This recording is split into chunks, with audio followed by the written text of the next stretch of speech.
कहिया बनबे हमर घर वाला, कहिया बनबे हमर घर वाला।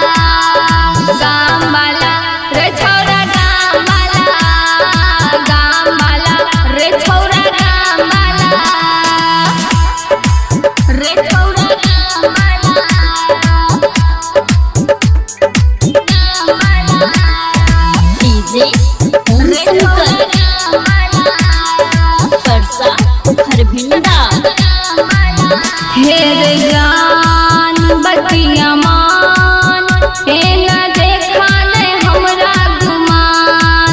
भेलिए जवान दही धियान, दिल तोहरे पछे कुर्बान। भेलिए जवान दही धियान, दिल तोहरे पछे कुर्बान।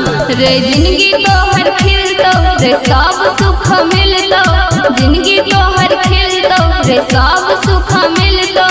खुल जेतो किस्मत के ताला, खुल जेतो किस्मत के ताला।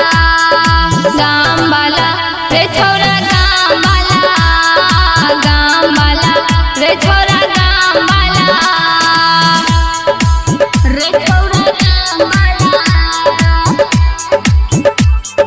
गाम वाला। डीजे ओम शंकर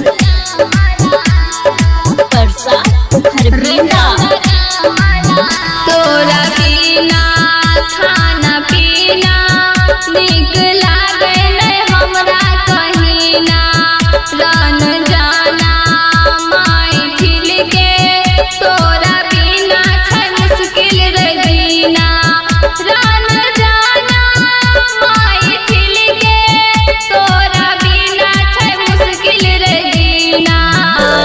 टाइटर रबिन आना रे सरधा पुराना, टाइटर रबिन आना रे जिया राजुराना।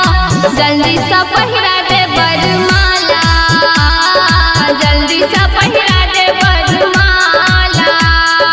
गाम वाला रे छौरा